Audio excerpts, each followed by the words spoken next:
I'm here with Mr. Braun today. Mr. Braun has taught at Hopkinton for over a decade now, but we're going to go back to where it all started. Mr. Braun grew up in Holland and started playing chess at the age of 5. Can you tell us about learning how to play chess? So my dad taught me when I was 5 years old, and I started playing my first tournament when I was about 6 years old. I still have a prize from that, like a little chessboard that I won, so I can keep that around. I played pretty much from age 5 till about age 13, 14. I didn't play a whole lot in high school with other sports. Started playing a lot again in college, and then after college not so much. And then when I came to New Hampshire, I started playing a lot again. So when you first started out, you said you participated in tournaments at the age of 6 years old. I did. Was it against your own age group? Yeah, at first you play against kids. It was a big chess club that I was part of, and there were probably like 40, 50 kids in the tournament. Wow. So was this done through your school or your town? No, so all the sports are through towns and individual organizations, and there are no really school-wide sports in Holland. All right. So is there like a big difference in the way that sports are organized there versus here? Yeah, you pretty much have to sign up for your own thing outside of school. So it's after school, not during school. And there are no school teams. You have to, if you want to play soccer, which I did when I was a little kid, your parents sign you up for a soccer club and you go practice there and play games with them. All right.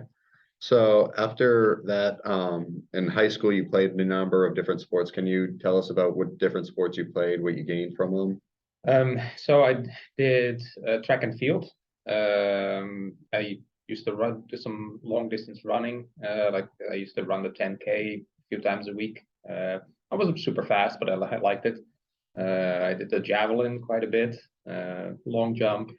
Those were sort of my main events. Do you ever win any awards in that, or? I won a couple. I played tennis for a while too. I won a couple of awards for tennis, where I for my age group, I probably was 13 or 14. I think I won the tournament. I was like the champion for my age group. That's pretty cool. A year. I wasn't that great, but how many kids were involved in that tournament?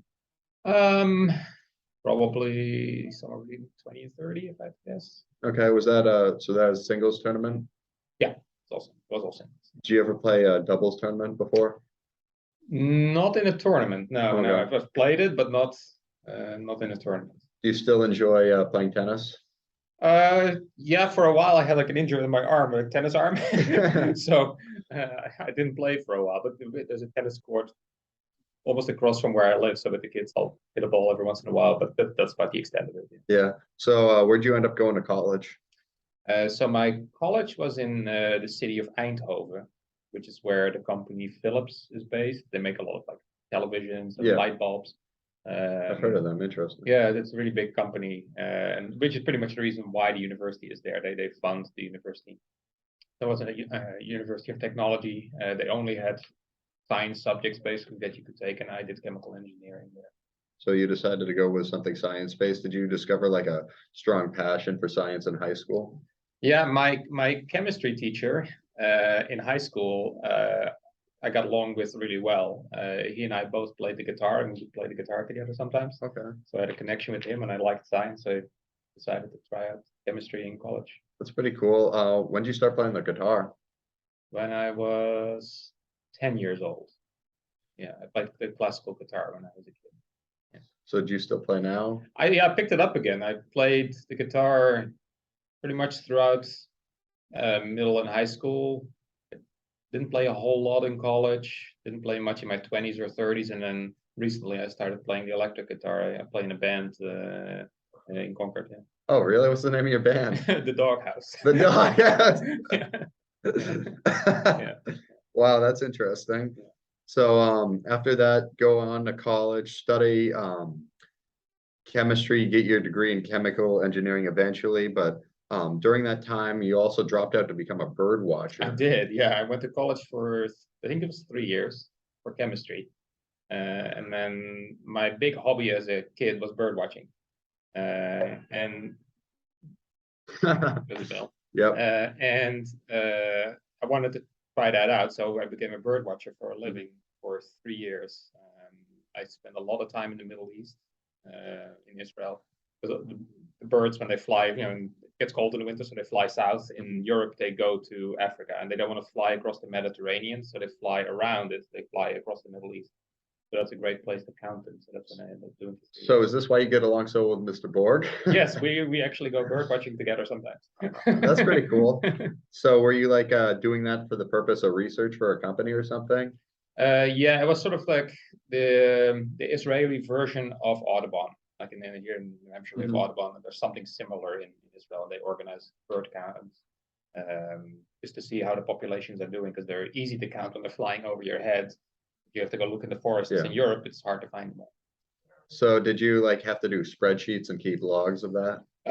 So the first few times I did those counts, I was just a counter, and I just gave my data to someone, and they processed it. Yeah. Eventually, the last couple times I did it, they hired me to run the surveys, so I would collect all the data, and then it gets processed. So I used to run them for a couple of years. That's cool. All right. So after that, you said that career led you to come to the US for the first time, right? Yeah, the last bird counting project that I did was in the Florida Keys. Because it's the same idea. The birds here, they go south. They go to Central America, South America, and they don't want to fly across the Gulf of Mexico. So they start following the islands in the Florida Keys. They literally fly from one to the next. The big birds, like the hawks. So we would sit on a little island in the Florida Keys and count the hawks as they fly over your head. And that's how I ended up meeting my wife, who worked on the same project, and that's how I ended up in America. So right after that, you decided to come to America? Yeah, so number one, I decided that after 3 years of doing the bird watching thing, that it was a lot of fun, but you only pretty much have a job in spring and the fall when the birds are migrating.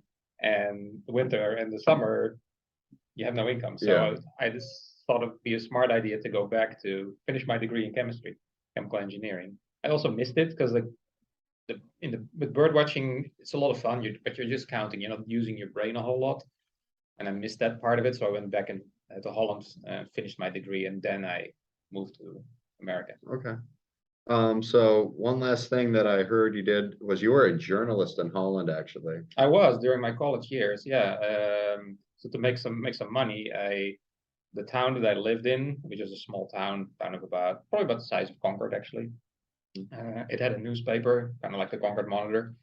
It was called the Extra News, and I would probably write about 3 articles every week for them. Sometimes a photographer would take pictures for us. Sometimes I would take the pictures, and then it would get published. Make some money on the side. Yeah, that's fun. All right. So what different stories did you typically record on, like a genre of that? Oh, so many different kinds of things, like whatever they needed someone for. So if there was something going on with the politics of the town, I would go to the town meetings. If there was a sports event, I would go to that. There was a big event where people were collecting stamps, I would go to that. Like you name it. Like new stores opened up, I would interview the new store owner. Anything that came up, really. So did you enjoy having like that ability to shift in between, like, oh, I'm doing this one day, so every day was different? Yeah, it was really fun to you really got to know the town and lots of different people in it. I mean, how often are you going to meet people who do all these specialized things? Normally, you don't come across them. I was sent to go talk to them, and it was a lot of fun. Yeah, that's why I enjoy doing this so much, is because I get to talk to so many different people with like sports, and like you have golfers, you have soccer players, you have basketball players, you name it. I get to talk to a bunch of different people, and there's more sports than just that. So it's cool to be here and talk about chess a little bit and talk about different experiences and be able to talk to a lot of different people. So it's cool that we have that in common. Once you got to America, you came to America in 2004, right? 2000, yeah. Technically, I guess it was 2003. I was here as a student because I went back to finish my chemistry degree. And part of the degree was I had to do a year's worth of research. And my university in Holland, they were like, well, you can do it anywhere you want. So as long as you find a good place to do it. So I came to Philadelphia and did a year worth of research there at the university. And after that, I moved to Baltimore for my first job. Yeah. So you started teaching in Baltimore in 2005. 2005. I was there for 3 years. Yeah. So what was the big difference between, Philadelphia and Baltimore, that region of the country, and where you had been previously in Holland?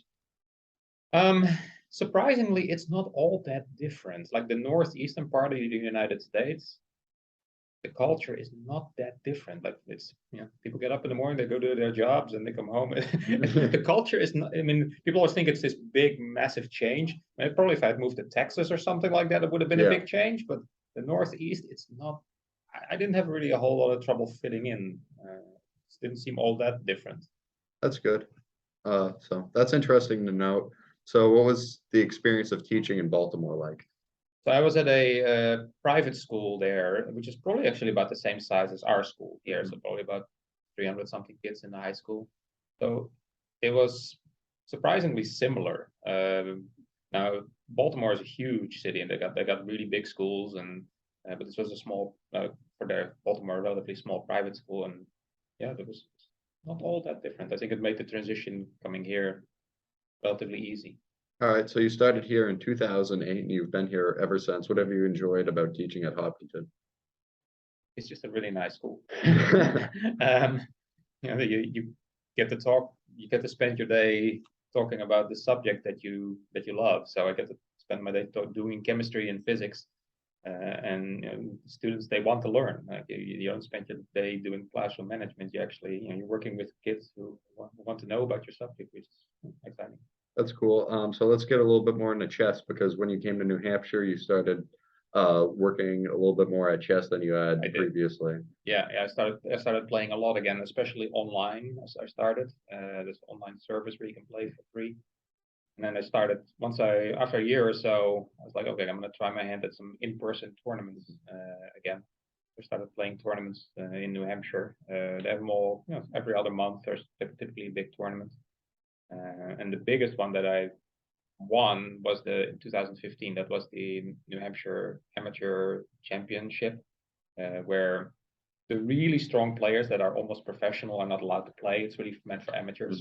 It goes up to a certain rating. If your rating is too high, if you're almost professional, you're not allowed to participate. Yeah.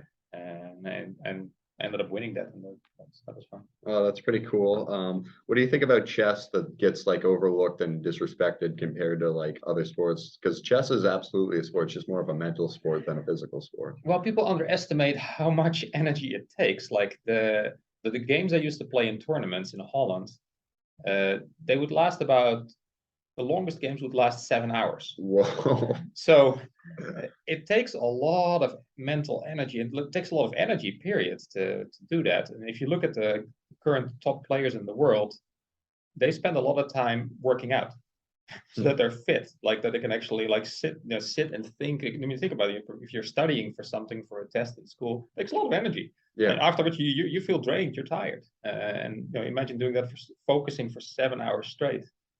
So they work on being physically fit a lot, chess players these days. Have you had any teachers who have really helped you progress and become a better chess player? Well, I started with my dad, who taught me the basics. Most of what I've learned hasn't been from chess teachers. It's mostly been from chess books. And there's some really good chess books out there, and you just read them and you try problems. There's like problems you can solve, and that's how you get better. Yeah, so I think that's a good skill to be able to utilize, something like the internet and have that at our disposal now, and just work with that. So how have you enjoyed the experience of being able to help younger players get involved with the game of chess and develop their skill set? Oh, it's great. Like it's kind of like teaching science, which I love. I also love chess, and just to see kids really get into it, and some kids really get into it. You see them playing here on their phones like all the time, but kids can really get into it. It's a really great game, and it's also just it's fun, and you're using your mind, so you're learning. So it's like the perfect thing to do in a school. All right, so more people should join the chess club. That's right. Check out the chess club. Yeah. And then Fridays at during advisory. Yeah. And then I think the final question that everybody here wants to know is about your band, the Doghouse. Where can we go to see the Doghouse playing? We don't the winter we typically don't have a whole lot of gigs, but we had a big show where we played Concord. We played for 3 hours in a pub. That was in early September, September 2nd. Yeah, so it's me and 4 other guys, all like a bunch of middle-aged men making noise. It's a lot of fun. I think people would thoroughly enjoy watching that. It's been fun playing. I'm not that good of a guitar player, but we have our lead guitar player is really good and our drummer is really good. So I kind of fill. I do the rhythm guitar parts, so I just fill in the chords and stuff like that. All right. Well, thank you so much, Mr. Brand. I appreciate you My coming pleasure. on the show. It's great to get to learn more about you and your past. So appreciate it. And I hope people enjoy this episode because it was a lot of fun.